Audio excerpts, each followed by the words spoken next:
Hello mga amigo, mga biga. May shooting ako ngayon. Ito bibigay ko sa inyo ngayon, mga amigo, mga amiga, guwapo, guwapa. Salamat sa Panginoon at sa aking Holy Spirit na nagbigay nitong mensahe ngayon. Nandito ako sa Lucas.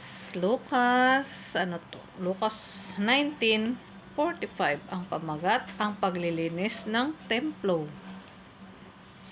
Pumasok si Jesus sa templo at kanyang ipinagtabuyan ang mga nagtitinda. Sinabi niya sa mga ito, nasusulat ang aking... Nag-react yung Holy Spirit ko doon. Nasusulat ang aking bahay ay tatawaging bahay dalanginan. Ngunit ginawa ninyong pugad ng mga magnanakaw.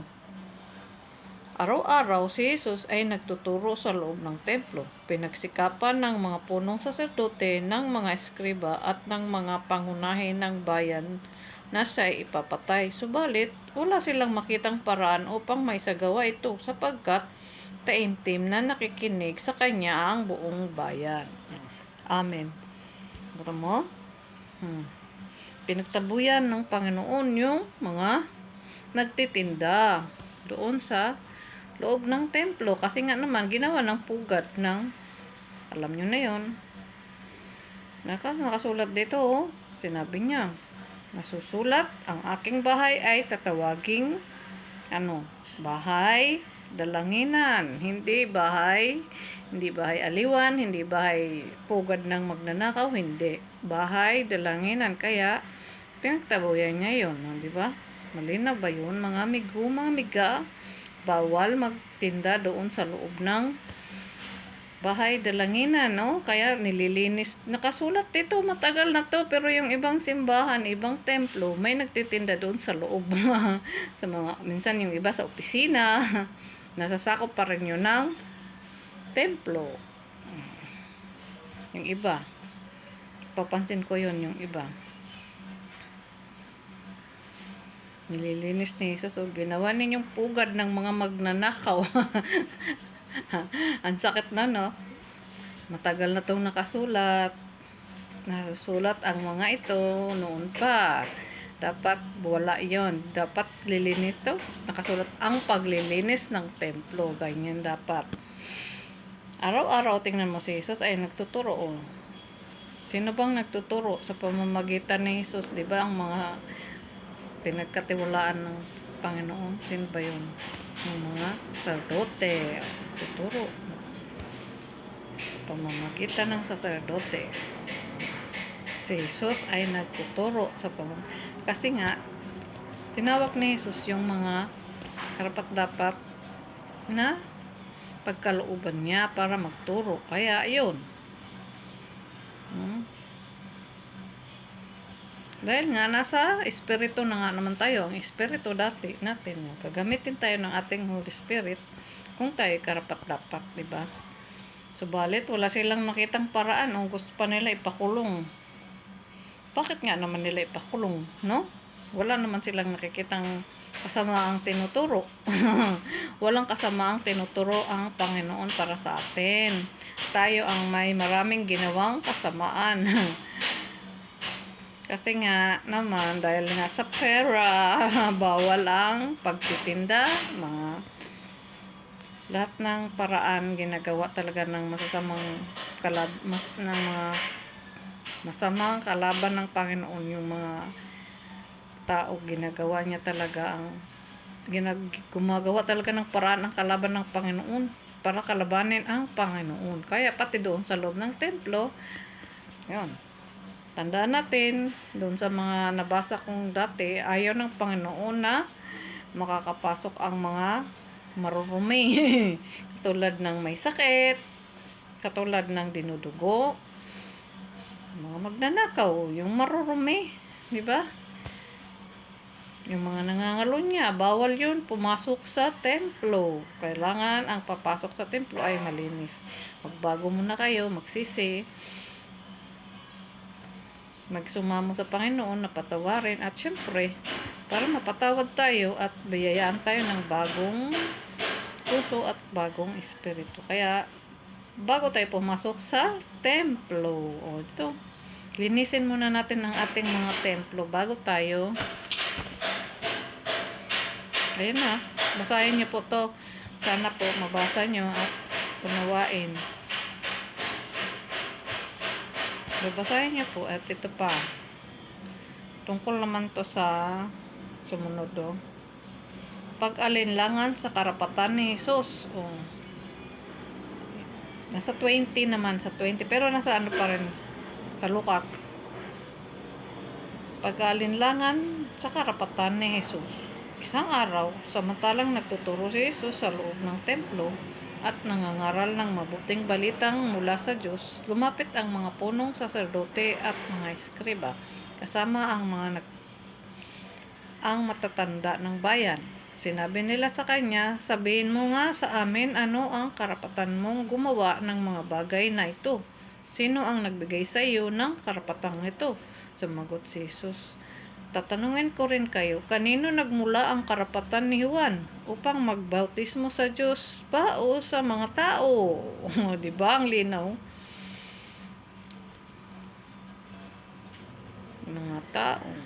At sila ay nag-uusap. Kung sabihin natin sa Diyos, sasabihin naman niya sa atin, bakit hindi ninyo siya pinaniwalaan? Kung sabihin natin mula sa mga tao, babatuhin tayo ng madla sapagkat naniniwala silang propeta si Juan. Kaya't sumagot sila, hindi namin alam. At sinabi ni Jesus sa kanila, hindi ko rin sasabihin sa inyo kung ano ang karapatan kong gumawa ng mga bagay na ito. Dapat lang, huwag sabihin ng Panginoon. Gagayain nila yun eh. Diba? Amen po, amen. Ayan, doon.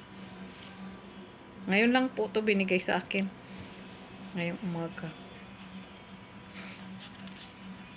Hindi kasi naniniwala, no? Tingnan mo, nakasulat sa magot siya.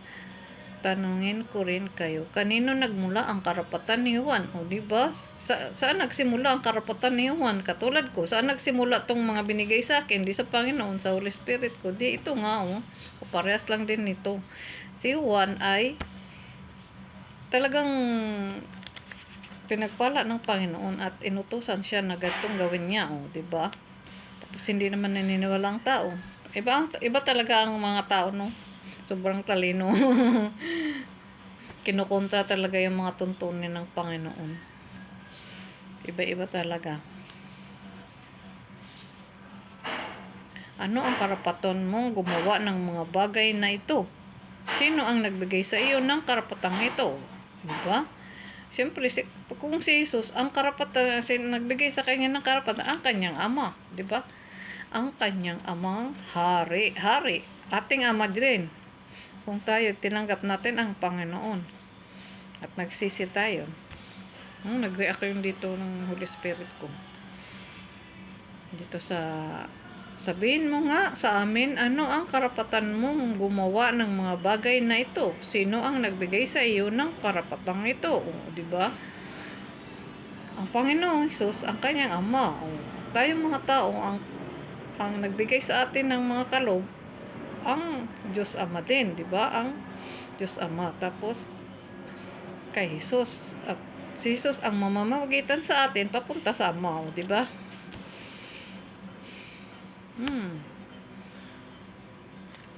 Sabihin natin sa Diyos, sabihin naman niya sa atin, bakit hindi nyo siya pinaniwalaan? Bakit daw hindi natin siya pinaniwalaan? Bakit hindi kayo naniniwala? O, di ba?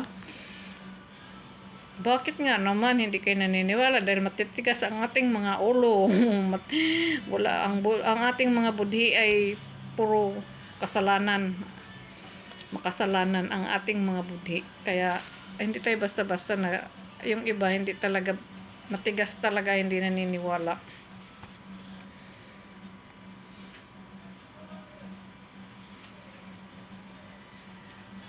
Lahat ng dito sa mundo natin, ang Panginoong Hesus lang ang tunay na may karapatan.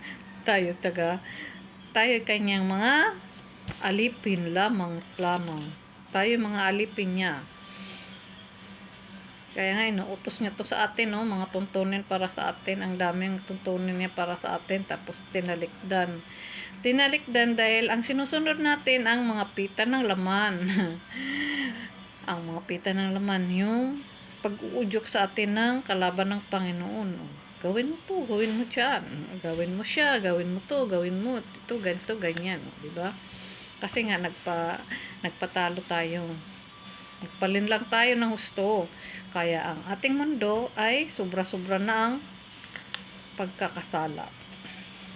Kaya ito binabasa ko. Hindi naman binabasa yung mga ibang yung mga mensahe ng Panginoon dati na mga tuntunin. Yung mga sana kung noon pa kung pinangaral talaga, baka hindi naging ganito ang mundo natin. Bawal, ganito, ganyan. Maraming bawal, pero ngayon wala nang bawal sa mga taong maitim ang budhi. Sobra na, ginagawa talaga nila ang lahat. Pumatay, mangalunya, magsisinungaling, magnanakaw, lahat, no? Ang dami. Ang dami-daming kasamaang lumalaganap ngayon. Sumagot yung spirit ko. Totoo nga naman, marami ang kasamaang nag-i-evolve, kumbaga, evolve. Ano ba yan? Evolve ba yung nag-react yung spirit ko dun. Tingnan mo. Kahit nasa makabagong na tayo, bagong tipan, ganun pa rin. Kahit nasa darating na tayo, ganun pa rin, no? Sana, paano tayo maawi kung hindi natin to ipalaganap? Dapat talaga natin to ipalaganap. Sobra-sobra na kasi yung kasamaan natin. Hindi na kasabihan yan. Kumbaga, hindi na ang hirap, parang mahirap nang putulin. Pero, ang Panginoon ang puputol doon sa kanilang sobra-sobrang hindi mapigilan, no? Hindi na mapigilan ang kanilang pagkapalalo, pagkaitim ng kanilang budi. Naway paputiin ang kanilang budi ng Panginoon. At magbalik loob sila, no? Yan ang paraan, ipanalangin natin yung kapwa natin na magbago na. Para lahat tayo sama-sama, magkasama sa isang mundo na mapayapa. Nagkakaisa, nagkakaunawaan, nagtutulungan, may pag-ibig sa isa't isa, nag-uunawa, no? Nagbibigayan. Yan mga katuruan yan ng Panginoon. Pero ngayon iba, uusigin ka ng husto. Sobrang pang-uusig. Akala mo perfect na siya, no? Inuusig nila ng husto. Wala na silang paggalang sa kahit matatanda, inuusig-usig nila ng husto. Sobra-sobra ginagawa nila. Yung mga kabataan ngayon, ibang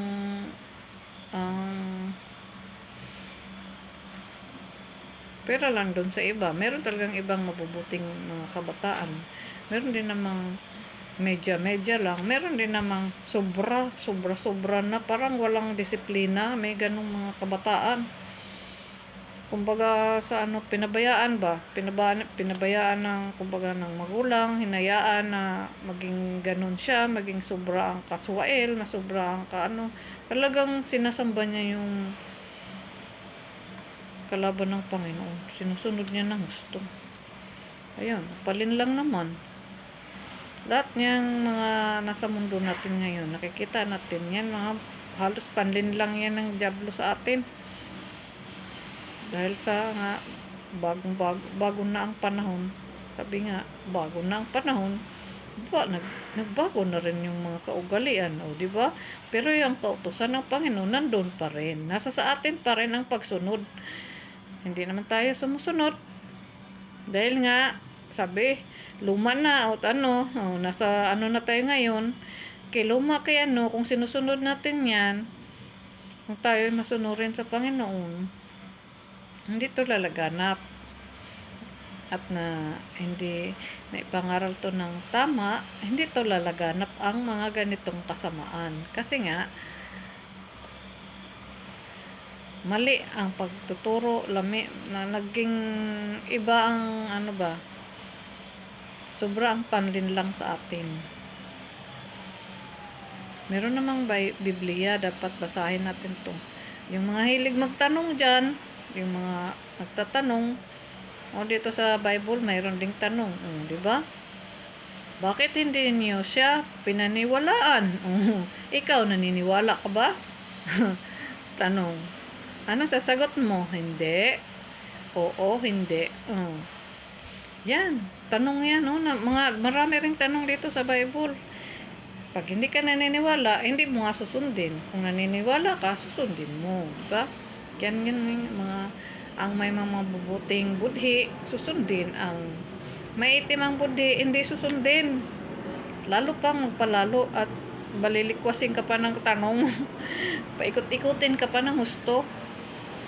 Mga ganun yung mga ginagawa ng mga may itim na budhi.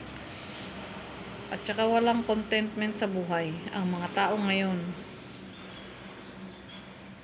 Salamat po sa inyo, sa mga nakikinig, at